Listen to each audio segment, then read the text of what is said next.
Good evening, everyone. My name is Adelina, and I'm from the Connect 4 team. With us, we also have my team member Aishwarya, and it is a great pleasure for the both of us to welcome you to this event. As many of you might be aware, Connect4 is a volunteering platform that matches and connects volunteers to NGOs based on skills and time preferences of the volunteers as per the NGO needs. And we specifically curate customized volunteering engagements for both individuals and corporate organizations, keeping in mind the preferences of all our stakeholders. We have over 500 plus NGOs across India and more than 24,000 volunteers. We work across different cause verticals such as environment, community development, education, etc. Before we begin, I would like to remind the participants to be on mute for this session to avoid any kind of background noise that may interfere with the event. However, if there are any questions that you would like us to answer, please share it on the Zoom chat option available to you. We'll be doing a quick Q&A at the end of the session. You can also share your questions with us via the feedback form. And in case we're unable to cater to all your relevant queries in the interest of time, we shall resolve them with you via email within a week. As the webinar is planned with an aim to ensure maximum interaction and learning, you can keep a note-taking tool in hand to note down any information or questions that would be helpful to you. Before we begin with today's session, I'd like to recap a few topics we covered from a Charity Commissioner Guidelines webinar, which was scheduled on 10th February. They are what is a public charitable trust, how it differs from other trusts, Charity Commissioner's functions and powers, their functions and duties of a PCT and its trustee, appointment, removal, suspension, and discharge of a trustee under Section 47, renewal of a trust, typical queries and objections from Charity Commissioner, and topics on what you litigate. We facilitated this webinar in collaboration with Program for Legal Education and Awareness. We are also thrilled to be organizing an open forum to celebrate Women's Day for our women based NGOs to share their achievements in the past year and thus celebrate womanhood. This event is scheduled for 10th March. Aishwarya from our Connect4 team will be sharing the details in the chat box shortly. Our second workshop for 2021 is on graphic designing. This webinar is open to both volunteers and nonprofits. The event is scheduled for 24th March. The details of the same will also be shared in the chat box shortly. Moving forward, we truly appreciate all the attendees for joining us today to learn more about proposal writing. The purpose of this workshop is to guide both NGOs and volunteers on planning and writing a proposal.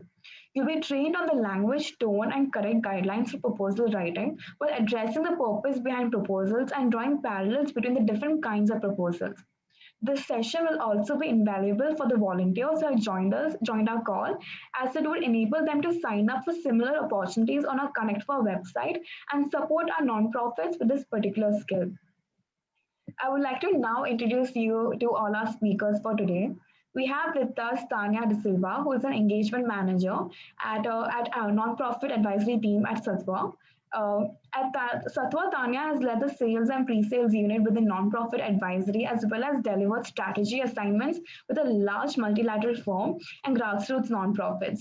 Her areas of specialization include sales, fundraising, and strategy formulation. We also have with us Bhagyashree Lodha. She has completed her post-graduation from SNDT Women University. She has 6 years of experience in the social sector and has worked with several organizations in proposal writing and preparing communication collaterals. Our agenda for the webinar will be as follows. Purpose of proposal writing, drawing parallels between the different kinds of proposals, and some key thoughts and best practices of proposal writing, and the content, language, tone, and guidelines for the same. Our first half of the workshop will be facilitated by Tanya, followed by Bhagyashree for the second half. If possible, requesting all our participants to keep a sample of their proposal ready for Bhagyashree's presentation. I would like to now welcome Tanya to lead the session. Hi, everyone. Just so you have a face to the introduction you just heard, I'm Tanya De Silva, and super excited to be hosting the session for you and laying down the groundwork, or rather an overview of what proposal writing entails. if you can give me a minute and I can just set up my screen for the presentation I have ready for you.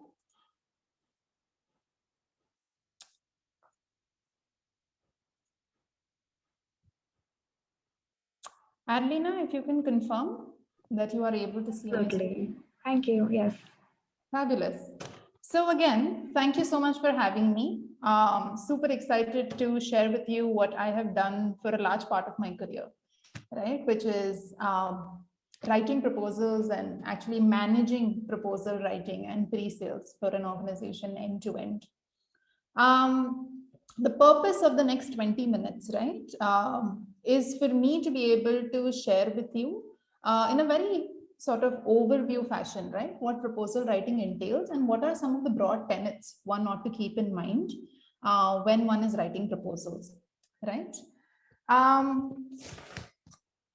Considering, when we talk of proposal writing, it usually seems like a very daunting sort of an exercise, which is why I always like to, address this topic from the point of view of drawing parallels between something that we're very familiar with, which is the concept of dating, right, and romance. And if you will forgive me, it's also the month of Feb, and around the time that I was preparing this proposal, it was around Valentine's Day. But I hope drawing the parallels between the two, proposal writing and dating, will help you connect what I'm going to share in the next 20 minutes a lot more strongly. Before we proceed, right, I want to share with you broadly the 3 types of proposals we tend to engage with, right, as nonprofits. The first one is a concept note, right, where the idea behind a concept note, and a concept note is typically a 2 to 3 pager, right, that describes the idea for a program in brief. Why do we typically use concept notes, right? Is basically to share a new idea or socialize a new idea for a new program, a new project, something that you want to pitch that is rather innovative with a funder. And typically, when you use a concept note, you've already been sort of engaging with the decision maker from the funding agency, right? And you've probably understood what it is that the funding agency is looking for in terms of the kind of projects that they're looking to support. And you have an innovative idea that you'd like to propose. Now, the concept of why we use, something like a concept note is basically that it helps you very succinctly, right, without putting in the effort of building out an entire proposal, which, as Bhagyashree will walk you through, is quite an effort-intensive exercise. Helps you put in 2 to 3 pages, right, what the idea for the new program or what the idea for an innovation that you're looking to broach and seek the funder support on is about, right?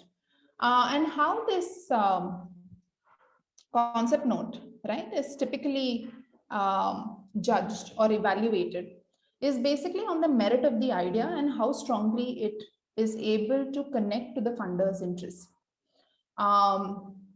So that being said, the concept note is one of the easiest, most low effort ways to be able to position usually an innovative idea or a new program and socialize the idea with the funder for support before building it out into a full-fledged proposal. Just 1 second. If I can... Yeah, sorry. The second type of proposal that we typically engage with as nonprofits, right, is an RFP.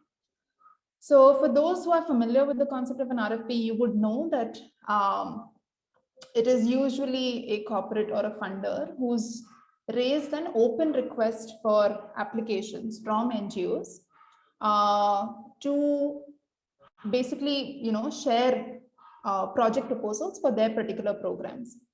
Now, the thing with an RFP is, because it's an open call for applications, there are usually a lot of NGOs or a lot of applicants who are applying, right?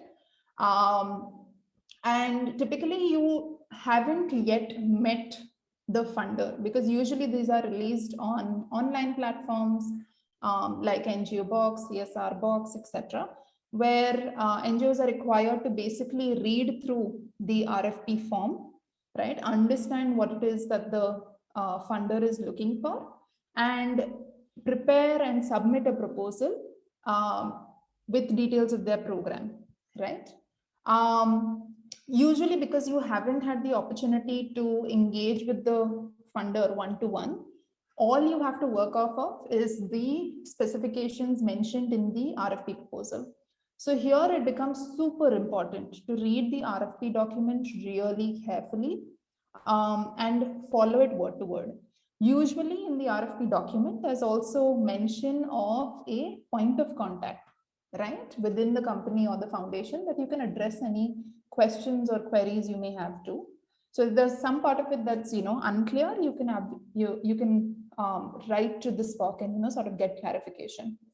The thing with an RFP proposal, right, is that how it's evaluated, right, is usually basis the strength of the proposal itself, which is why it's so important when you're responding to an RFP proposal to have a very good proposal quality that mentions very clearly, and leaves no room for ambiguity as to what your program is about, what problem statement are you solving, how do you intend to impact the beneficiaries that you're working with, etc., etc. And these specific components are something that Bhagyashree will walk through towards the second half of this session. But also funders have sometimes their own criteria on which they evaluate the proposal itself. It's important to then, when you're reading the RFP document, also make sure that you are, you've read the evaluation criteria, and also make sure that you put forth your proposal in such a manner that gives you the best possible chance of, sort of succeeding. Are you able to see the screen clearly, the bottom portion? Just Yes, we can. amazing. And you're able to hear me clearly, right? Absolutely. Yeah. Great. Moving on from the RFP proposal, third kind of proposal, right, that we typically undertake, right? And here I've clubbed the two kinds of proposals because they're not, very different from each other, is an engagement proposal, which is like a formal proposal if you use in other words, right? Or a renewal sort of a proposal. Now, the thing about a formal proposal is this is usually sent as a follow-up to a detailed conversation with the funder about your program, or the funder has explicitly requested for a formal proposal, right? A renewal proposal, to clarify, is when you've already had a funder that's been funding you in the previous year, but now you are looking to extend that engagement, right? Either pitching to them the same program with, perhaps more added elements thrown in, or perhaps even doing that for a new program altogether.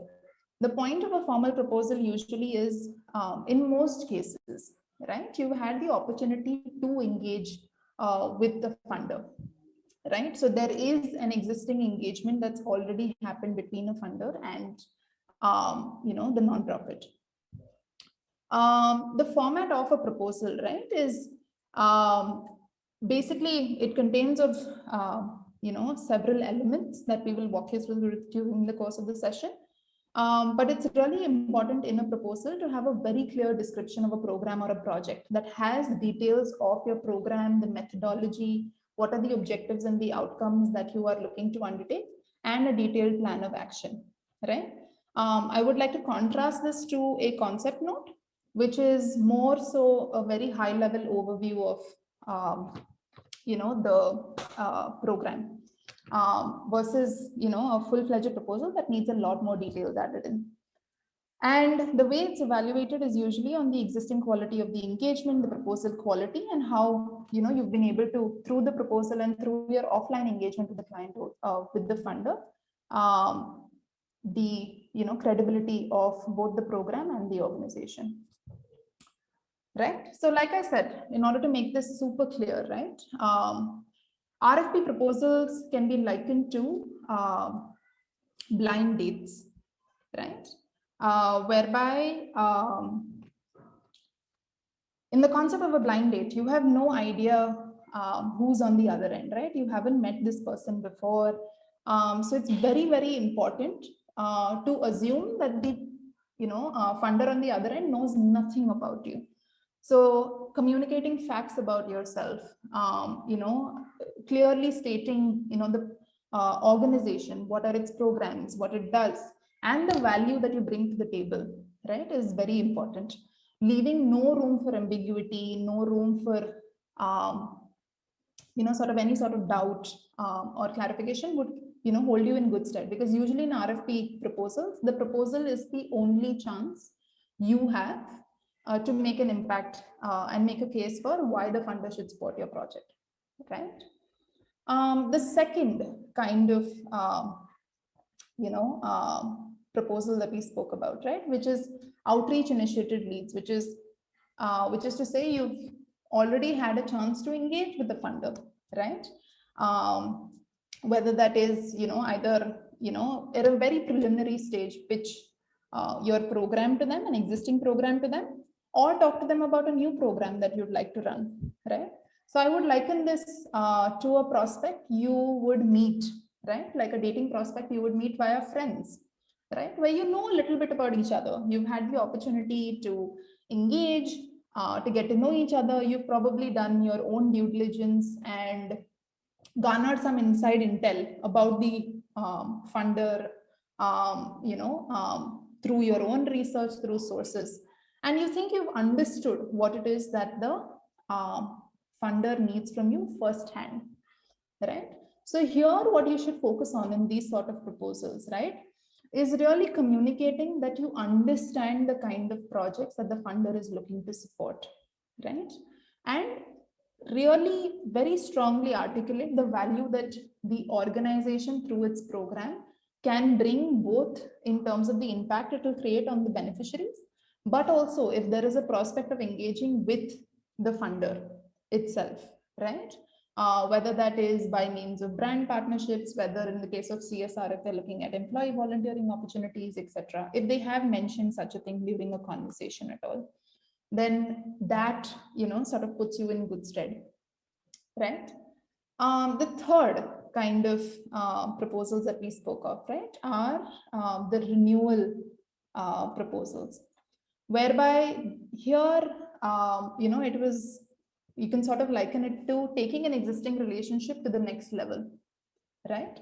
Whereby they've had the opportunity to engage with you, they've had the opportunity to understand your program, and they've probably already worked with you in the past. You're now looking at renewing the grant funding opportunity with them, whereby it's really important to reiterate the value you've been able to bring to the table, right? What you've mentioned perhaps in person with the funder, translating that on paper and saying, our organization can bring this value to the community, to the beneficiaries. Here's why we're,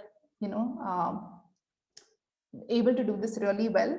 Perhaps, give examples also of how you've done this really well in the past, right?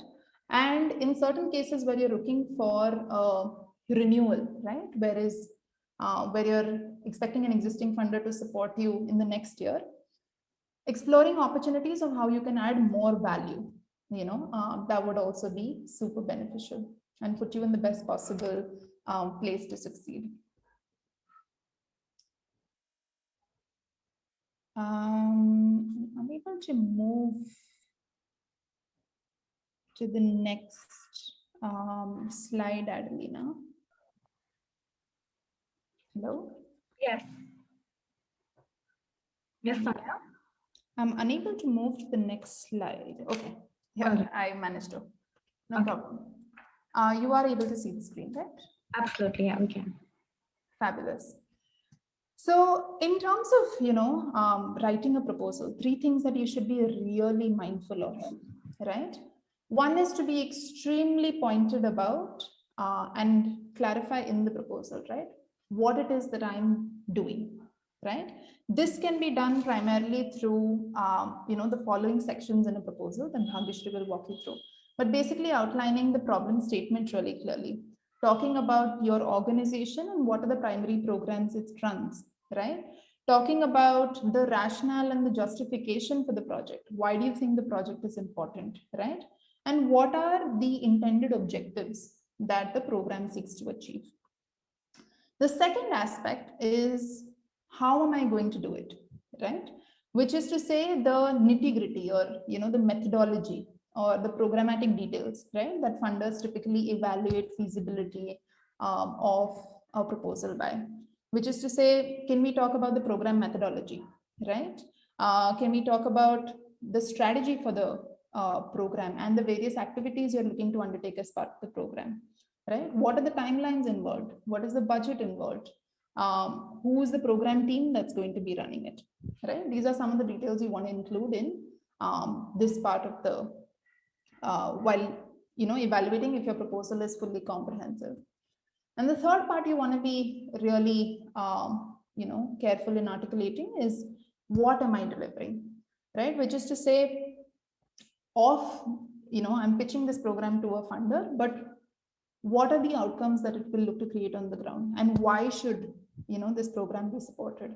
Whereby mentioning things like what are the intended outputs, outcomes, and impact of the program, right? What is the M&E plan for the organization to ensure that all of these outcomes that I have mentioned can actually be measured, right? And what is the larger sustainability plan for the program, right? And of course, keep it mutually exclusive, right? Which is, don't go repeating yourself. If you can do this really succinctly, in your proposal, I think it will deliver a very strong proposal to a client.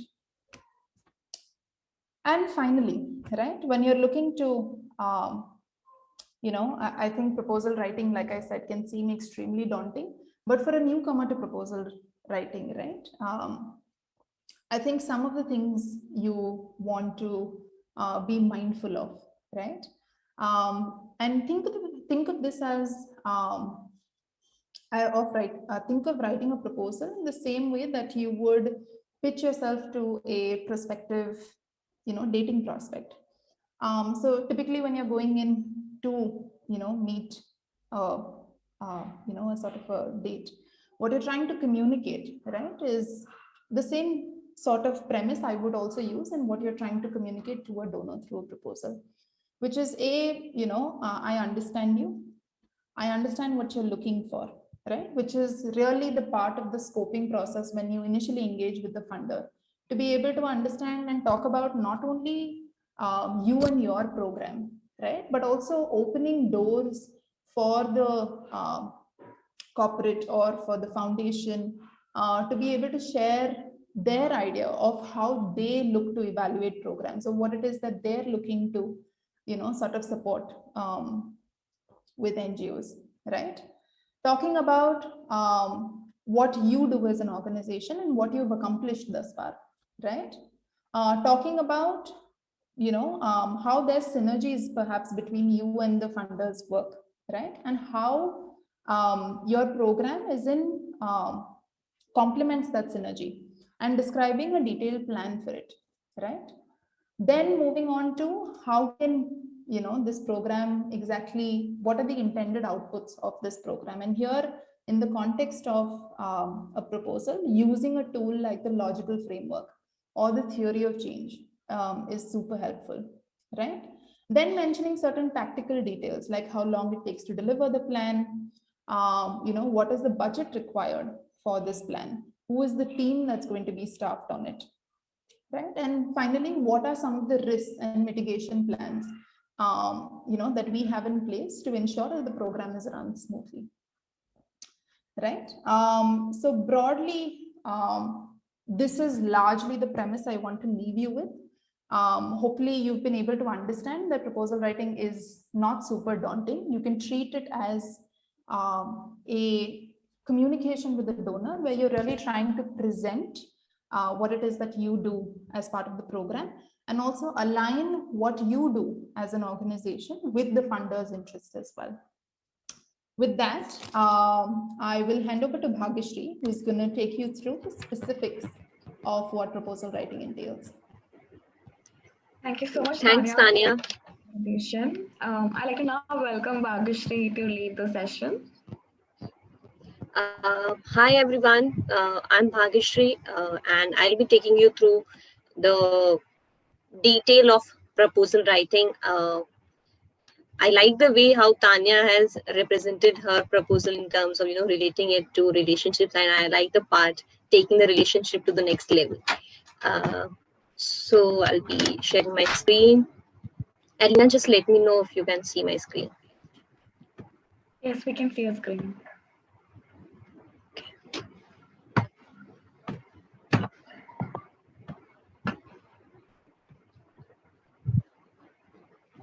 Okay, so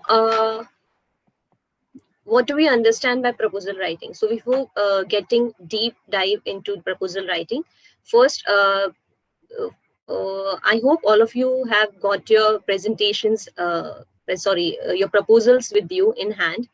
And so what we'll do is, what I've planned it like is, I'll be explaining to you each and every heads of the proposal that is important and required. Meanwhile, you can also review your proposal with the questions and points that I've mentioned in the proposal, so that will help you to evaluate your proposal, and also where you can improve or change to make it in a to make your proposal in a better way. Okay, now what is a proposal?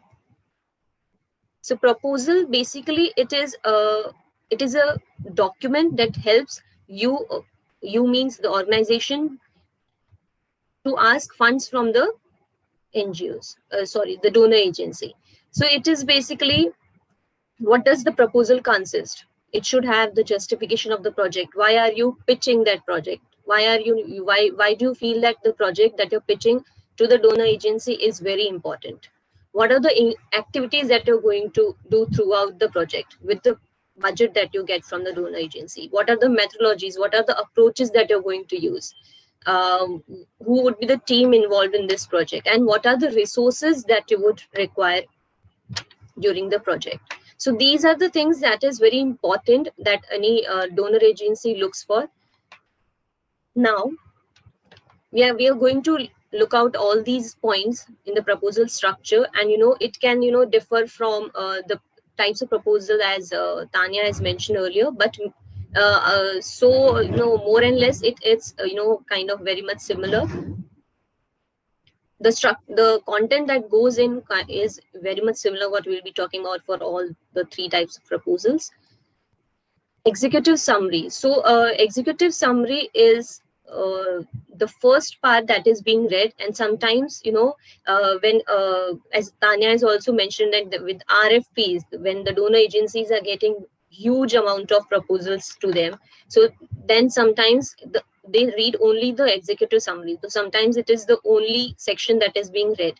So executive summary is is the first section in the proposal writing, but it should be written at the last, and you have to keep it short. Why written at the last? Because it has the summary of the proposal, and the donor agency will come to know what are you trying to say in your whole proposal with this. Now, executive summary includes what do you propose to do in the project, where, why, what is the location, for whom you're trying to do it, with whom are you looking for any collaborations with local partners, or with with gram panchayats or local governing bodies, for how long, what would be the duration of the project. Next, organization description. Now, organization description, this section gives the organization to build an image and a credibility of the organization in front of the donors. Here, what you can do is you can mention about your past experiences, your significant interventions that you have done in the community. Who are you? What are your philosophies? What are the vision and mission that you follow?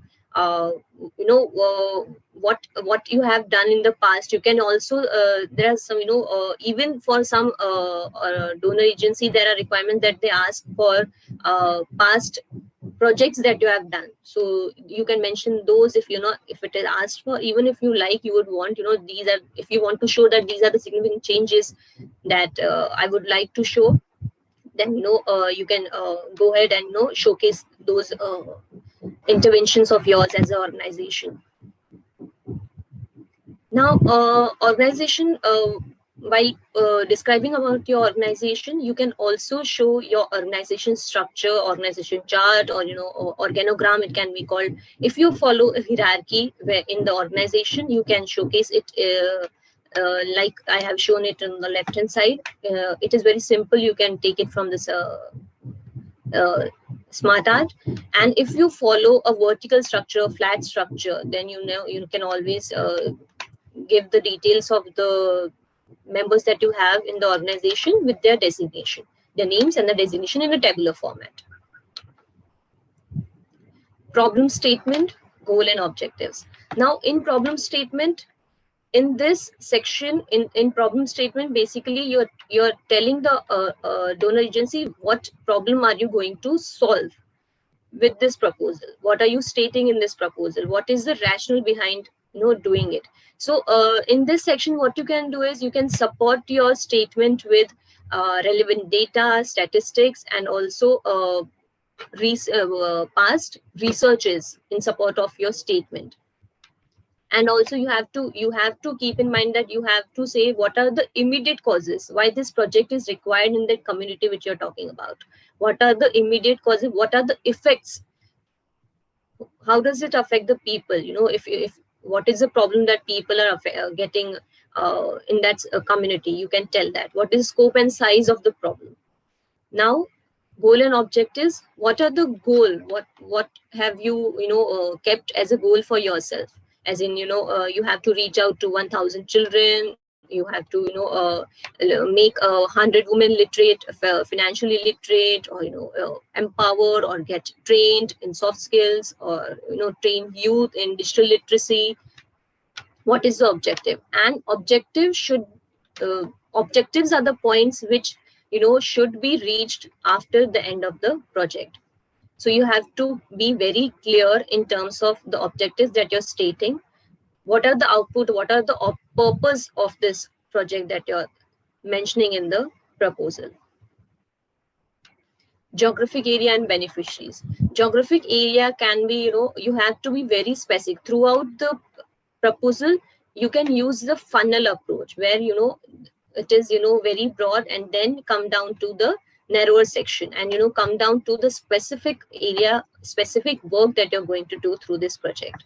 Now in with respect to geographic area, you can give a brief about the area that you're going to work in. As in, for example, if you want to work or want to start the project in Palghar district, tell something about Palghar. And in Palghar, which taluka? For example, Talasri is the taluka. Then Talasri has around 21 gram panchayats. Then you can mention the names of the gram panchayats you're planning to work with, and the population of those gram panchayats, depending on the areas in which your organization is planning to work, and what the program requirement is. What is the problem statement you're talking about? If you're talking about children, so you can mention these many children are going to school, or these many. If you're talking about youth, so these are the youths who are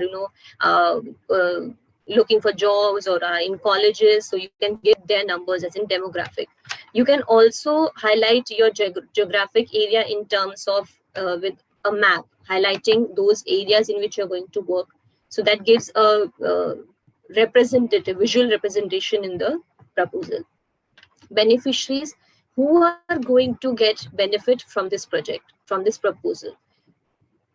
Who are the direct beneficiaries? Be it children, women, youths. Who are indirect beneficiaries? The schools, the staff of the school, the local government bodies. How many? Please specify how many. What are your target that you're planning to? And what are the characteristics? What is the age group? Be it 15 to 25, 16 to 35, and also the characteristics would be widow or women or men or youths from this to this age group, male or female. You're targeting only females. Then these are the beneficiaries you would have to mention. Methodology. In some of the RSVP question which we have received, someone has also asked about what is the most important part in the proposal. So number one is executive summary, because that is something is the first impression that the organization creates with a donor agency. And sometimes, as I've told, that is the only section that is being read. Then is the methodology. So the donor agency wants to understand what are the approaches that you're going to use, and it is a bit detailed section. So here, what are the approaches that you're going to use throughout the project? What would be the team structure? Who would be involved in it? Are you doing any collaboration, or are you reaching out to any other local organization for any support? What will be done? How will it be done? By when it will be done? By whom it will be done? So who would be the team who would be involved in implementation of the project? What are the resources that you would require? So for example, do you require laptops? Do you require computers? Do you require tabs? Do you require notice boards or blackboards for the project that you're going to implement? So for example, if you're saying you start with, I'll start by doing a mobilization in the community. So there are various ways of doing mobilization. So please state those methods that you're going to use. You're going to use household surveys, or house to house visits, or you're going to spread the message through social media, or you're going to reach out to local leaders of that community. You have to mention all of the details in this section. Now, while talking about the methodology, as I've told that the team structure is very important, you have to mention that. Also, as Tanya has also mentioned, that logical framework, it also plays an important role. I have taken this from, I have also put down the reference as in Tools for Dev. You can take the template from there. It is available on Google. So now what logical framework? It is also called as log frame. I've given here as an example. It was there on Tools for Dev. So here, what is the goal, outcome, output, and activities? This is what is there in the log frame.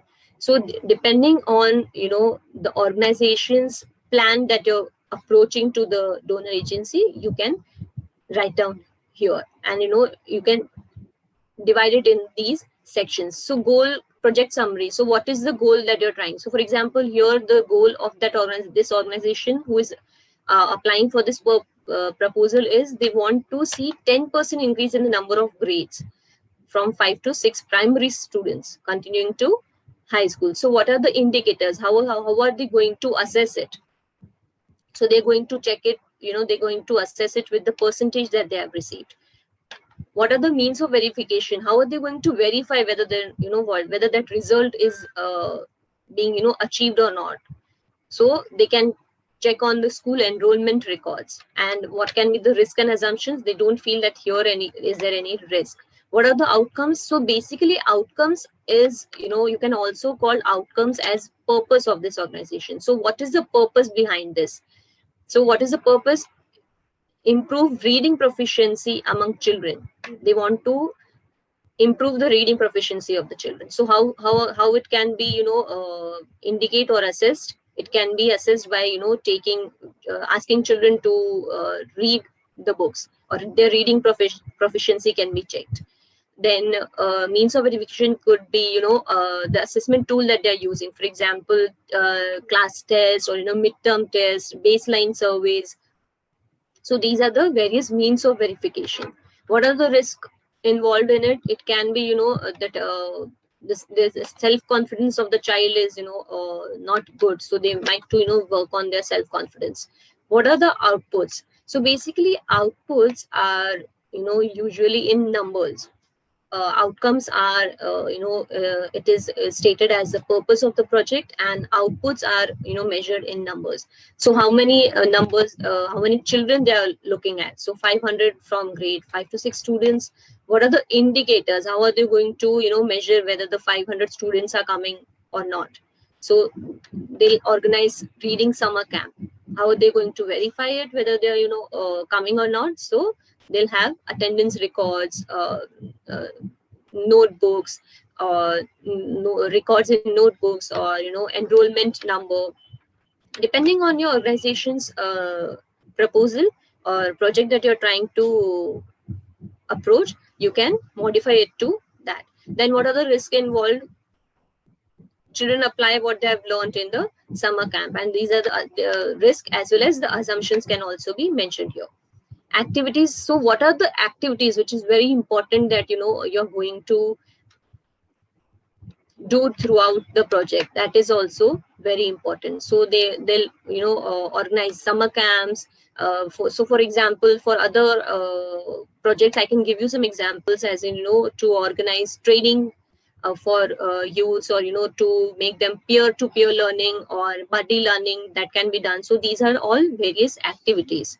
How it can be assessed, the number of summer camps that are run and how successful it were, the records, how many children have attended it, what was their performance, and then what is the risk and assumptions involved in it. Budget, monitoring and evaluation. So budget is the third section that is very important. Budget, while preparing a budget, usually it should be done in the Excel sheet first, including because it involves a lot of formulas and everything. You can also download the template from Tools for Dev that I've taken the logical framework from there. You can download the template for budget also from there.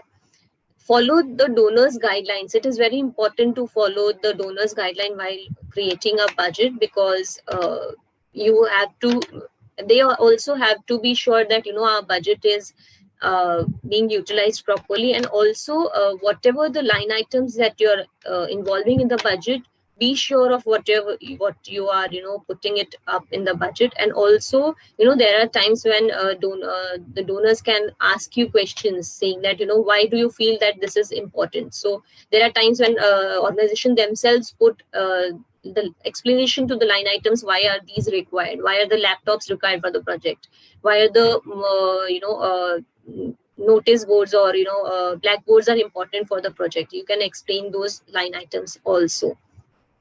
How the budget is needed. So for example, if there are RFPs, then they ask the organization to develop the budget for for say 3 years or 2 years or 6 months, depending on the tenure of the project. And if you yourself are approaching and with mutual consent, if it is renewal of the budget, renewal of the proposal, you can ask the donor agency to for how long or for what would be the tenure of the budget that you're looking for. You can create it year-wise, or you can create it for 2 years or 3 years. Monitoring and evaluation. Here, now what monitoring and evaluation section should be elaborated on. So how are you going to assess or evaluate whether the project that you are telling the donor agency how efficient it is. So it assesses how efficient is the project, how effective the project is. So that is being monitored through this section. So what will be monitored? You have to mention that these are the things that you are going to monitor. By whom? Are you looking for some other agency, third party? Will you be calling any third party to do an audit, or to conduct tests, or to take vivas, or to speak to the beneficiaries? How often would you do it? You would do pre-term test, mid-term test, or end-line test, or you will do baseline surveys, and at the end of the project you will do the end-line survey, and then probably you will evaluate, and then you can check on the results, and you can modify it in the next phase of the project. What are the tools and methods that I've told you? What like baseline survey, or you're going to conduct exams, or you're going to conduct vivas, or you're going to conduct trainings, or you're going to do online assessment. So these are the sections that should be there in the monitoring and evaluation. So for monitoring and evaluation, there are times when donor agency themselves ask about what is the work plan. Work plan is also called as Gantt chart, or it can also be called as timeline. So what is the work plan? So work plan is basically is created to track the activities that is being conducted throughout the project. So it can be for a year, for for 6 months, for half yearly, for for quarterly, or it can be for weekly as well. So there are the organizations who themselves use work plan for their own operations part to be, on the same line with the operations, the team working on the field and the team who is in the office, to keep a track of the activity, whether it has been done, or it is yet to be done, or it is in work in progress, or what is the progress of it. So this is what the donor agency also usually asks for it. Or if you can, if they ask for it, please do give it, and keep your actions and the work plan and your activities in mind, and then prepare it. You can always speak to them whether they want it yearly or quarterly or half yearly. Now, sustainability.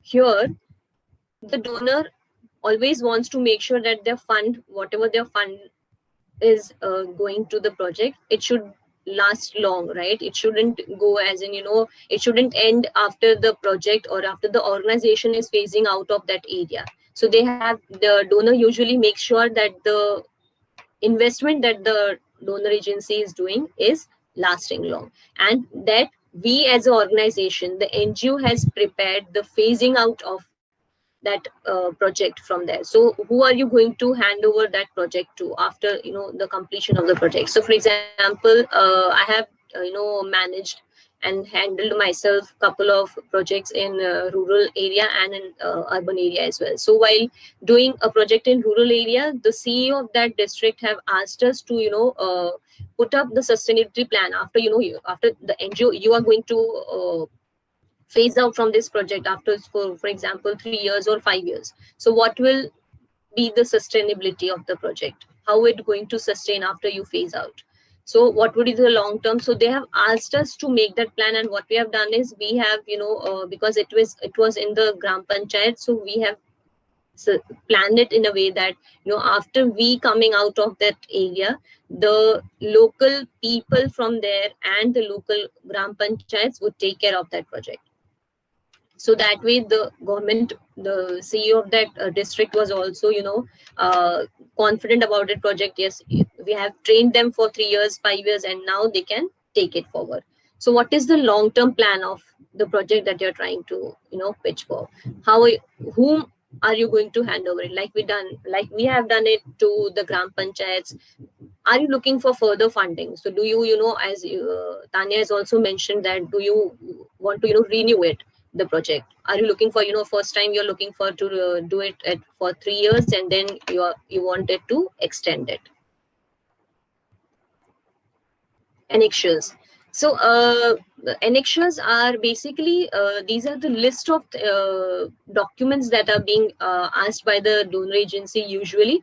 Otherwise, if they don't ask, you can always, if it is the first time that you're approaching them, you can always attach your brochures, annual reports, newsletters, or any case studies, or any significant intervention or impact that you have created in past few years. You can always mention that. You can put down your financial statements, that it is very well audited and very well balanced. The registration documents of this organization, the MOA if you have signed it, and any specific studies or reports that you would like to share it along with your, or attach along with your proposals. Now you can call it as a tips, or points to remember, or do's and don'ts for writing a proposal, while writing a proposal. So while creating a proposal, it is very important that it should look like that you have thought through it. You have thought through throughout the proposal. You have planned it very well, and there the donor should feel confident. Yes, this is a problem that you're trying to solve, and it is very well planned. Be it the methodology that you're talking about, or the monitoring and evaluation you're talking about, or the log frame that you have created, it should be very well planned. Very important, fit to the donor's guideline. Always stick to the donor's guideline while preparing proposals. Also, always make sure that the guidelines of the donor that you have received, keep it with you, and while preparing the proposal, make sure that you read before doing it. make a realistic budget. It is very important. Otherwise, there are times when several organizations with a very good proposal and a bad budget, or not so good budget, they lose out on this proposal. They don't get the budget. Language, don't use very technical language. Keep it formal and simple. uh, Now, things that you shouldn't do it, or you should take care of, is don't leave any problem unsolved. Don't make sure that whatever your activities, or purpose, or outcomes or problems that you're stating in the proposal, you make sure that you're also providing a solution to it. So for example, you are saying that there is this problem where there are a lot of dropouts in this community. So you have stated the problem, but where is the solution? So make sure that if you're stating any problem, please mention the solution. Or if you're not if you don't have the solution, don't state that problem. Otherwise it will look incomplete research. So proposal is kind of also doing a bit of adding facts and figures, and also doing a bit of research of that area, of that community. What is the requirement of the community, what are the beneficiaries, who is going to get benefited from this project. So yeah, also make sure that at the end of the project, the objectives that you have stated in the above sections, you have reached, or you have meet those objectives after the end of the project. Don't promise results that you can't deliver. Don't promise numbers that you can't reach. So for example, if you're saying that you will reach out to 10,000 students in 6 months, so that is a very unrealistic number that you can reach out. So if you are not very confident that you'll be able to achieve those numbers, please do not mention those numbers there. Yeah, that's about it. Thank you. We can have the Q&As. Thank you so much, Bhavishri. I'm glad that we finally know the technicalities of proposal writing. Um, we can now have the Q&A session, Q&As from the participants. Just give me a second. We've Sure. noted down all your questions from the chat box and from the RSVP forms that were shared in the last week. Mm-hmm. Just a second. Yeah. Yeah.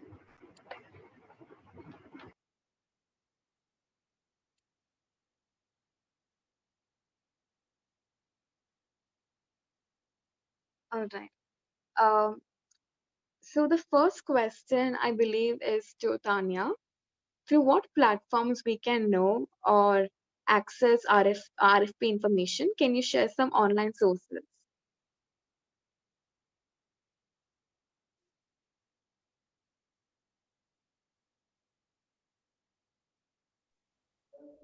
Hi. Tanya, are you there? Yes, I'm here. Yeah, so in terms of RFP platforms to access an open call for applications, right? I think using aggregator platforms work better instead of sifting through individual websites. So for that, I think immediately off the top of my mind, I can think of 3 platforms, right? One is Funds for NGOs. They aggregate RFP and call for proposals from across the globe.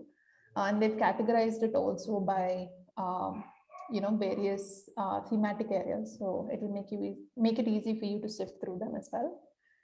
The second one is NGO Box. They have a grants and tenders section, right? As does DevNet, right? So immediately just by going to those sections, you can access at least India-based RFP proposals that have come out.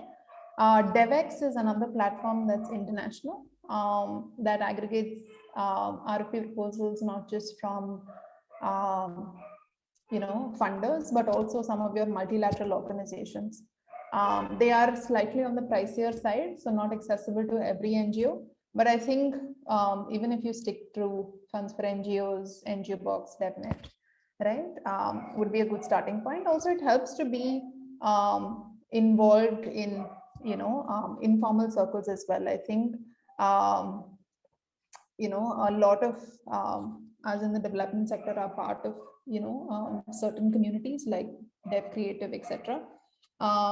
Sometimes there are, opportunities there that are shared in terms of funding opportunities, etc., that don't normally get publicized on these larger platforms. So I think just being part of some of them would keep you in the loop of what sort of opportunities to gain funding, whether that's, both in terms of actually applying for grants, but also sometimes not monetary, right? Where someone's looking to donate laptops, etc. And those might be resources that you might need for your own organization. It would, sort of allow you access to both. All right. Thank you so much, Tanya. The next question is, will it be okay if you mention the problem statement as the heading or topic in proposal? Correct. So I would say, if I've understood your question correctly, you're saying can the problem statement itself be the title? I would say, the problem statement describes the problem, right, in a very specific, measurable manner, right? But it does not give you a glimpse of what the entire proposal is about, right? So say, for example, a problem statement could be that, for those of you working in education, that the educational outcomes reached by students in tribal areas, right, is 60% lower than students in urban cities. That's your problem statement, right?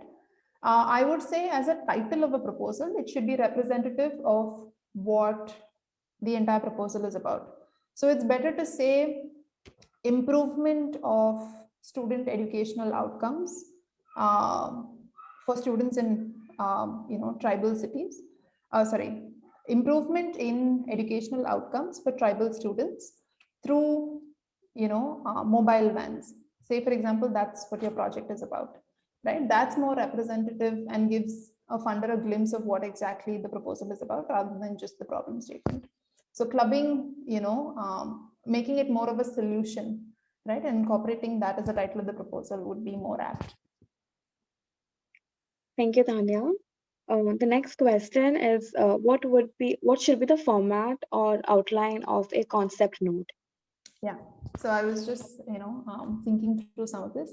And here I would say, what a concept note should definitely contain, right, is the problem statement that you're looking to solve. And remember that it's a 2 to 3 page document, right? So keep it fairly succinct and brief, right?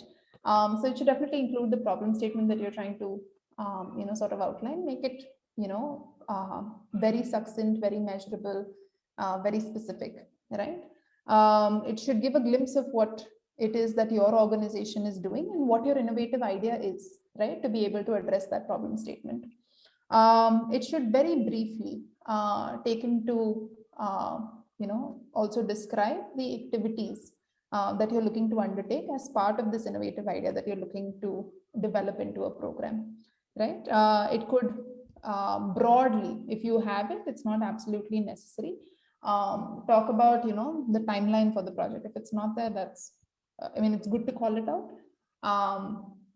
And ballpark what the budget for running such a program could be. And it's okay to provide like a range. You don't have to itemize it, to the last paisa, but providing like a ballpark range of what that could be. And definitely talking about what are the expected outcomes of the program that you're looking to run. How do you think it's going to impact the beneficiaries? I think if you could put these sections in a very strong, concise 2 to 3 page document. And remember, like, when you're writing a document, don't just stick to, the titles of each of the sections. Weave it into a very strong narrative, right? So one section, sort of leads to another, and there's a very strong story that you've created. I think that would make for a good concept note. Thank you so much, Tanya. Our next question is directed towards Bhagyashree. Bhagyashree, could you please confirm if the executive summary is the most important part? What should be ideally featured in the end of the proposal? Okay. So, as I've mentioned in the PPT also, that executive summary, can be the most important part while you are, submitting it for RFPs, because there are, several proposals that are going to the donor agency. So, executive summary is basically the summary of the whole proposal.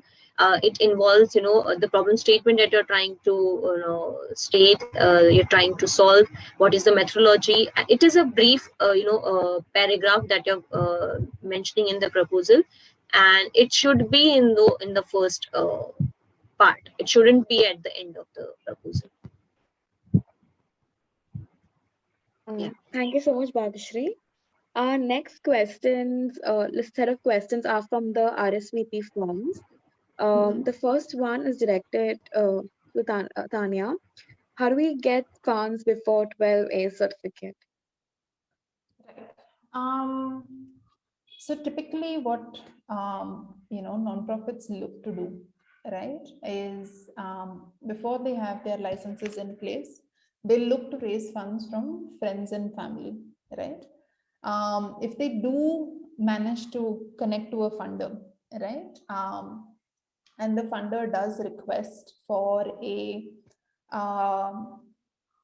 sort of ADG license, there are instances where, at least in the case of domestic funds, because of course, with the new FCRA rules coming in, sub-granting has been, sort of disallowed.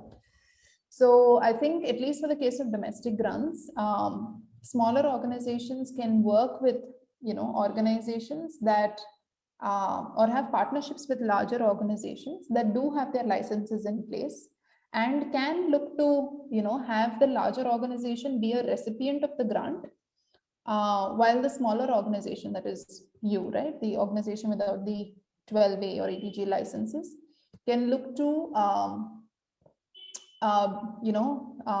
get a sub grant from the larger organization, either as a vendor agency, etc., for a particular program that they're looking to run.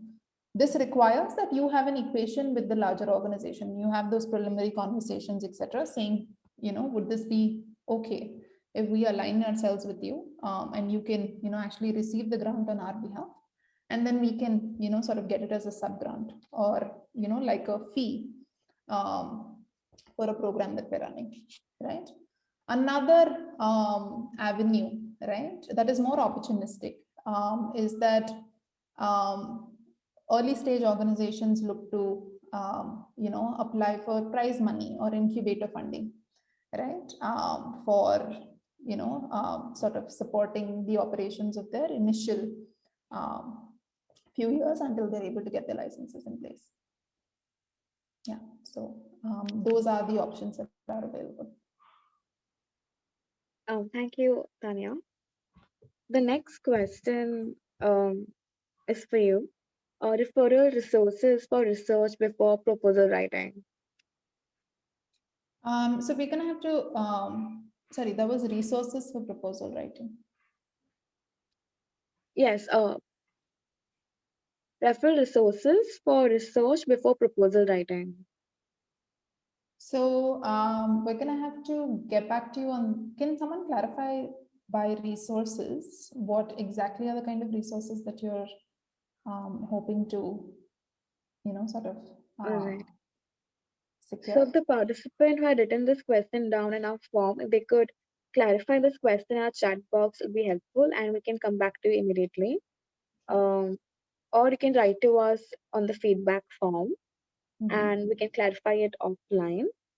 In the meantime, we can look at the next question, which would be on the softwares and tools that the NGOs can use for proposal writing.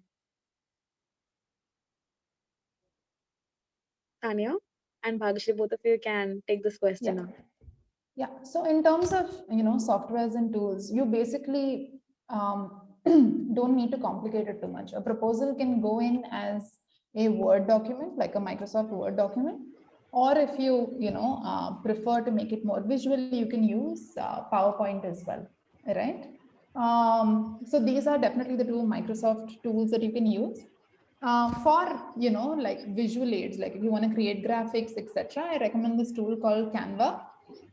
that's really resourceful, has these ready templates for cover pages, proposals, etc., that you could use to make your proposal more attractive.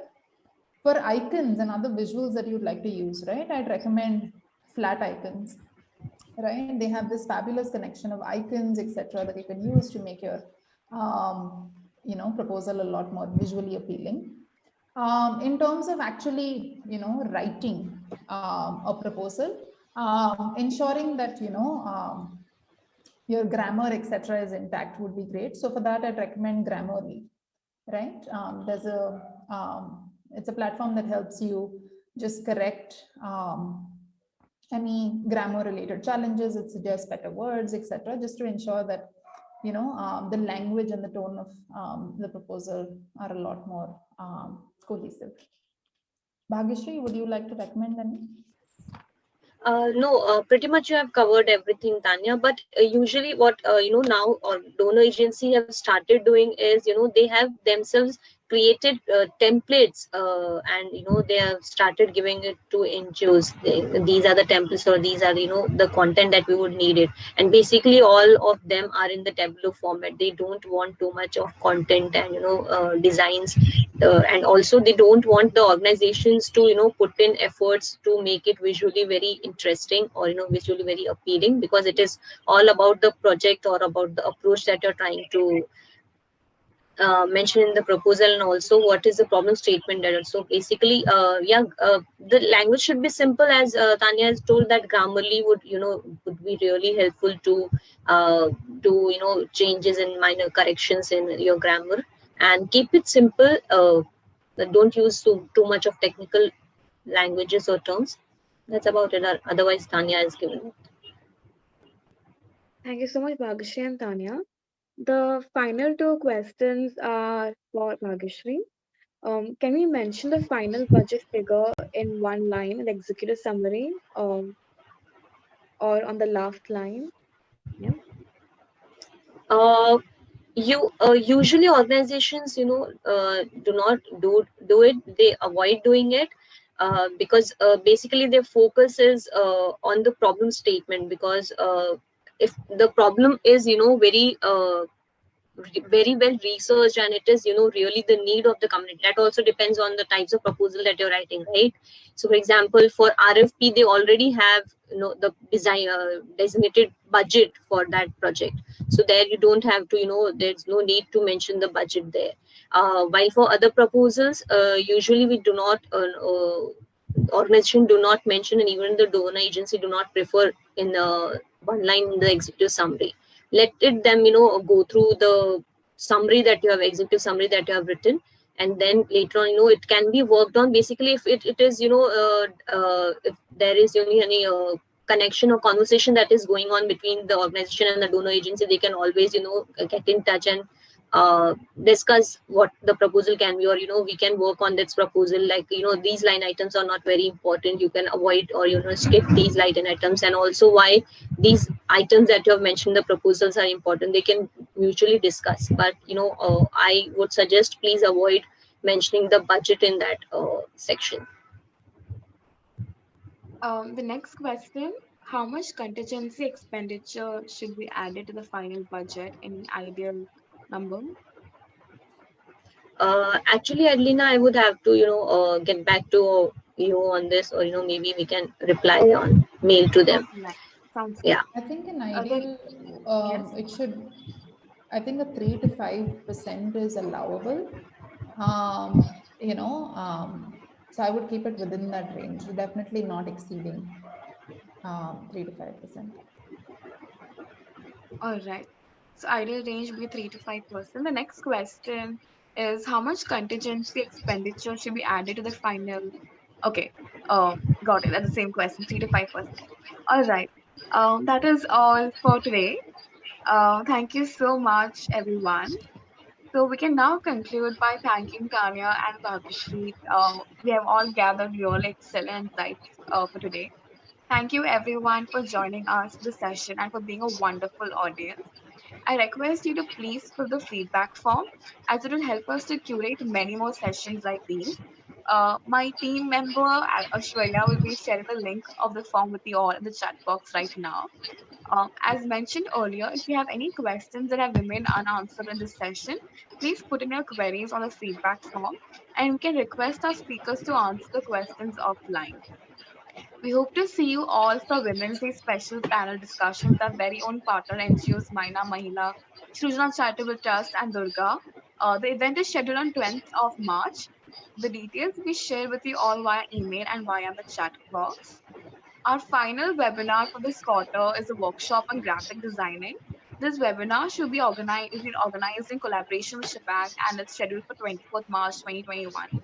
The details for the same will also be shared with you via email and via the chat box. Thank you so much, and please do share your feedback with us, the feedback form, and we hope to see you soon. Thank you so much. Thank you so much, Tanya. Thank you Thank so you much, so much, Bhagyashree. and Thank wish you. you It was all plain. best of luck with all of your proposal writing. Thank you. Thank Yeah. you. Thanks for having. Thank you. Thank you so much. Thank you. Bye. Bye.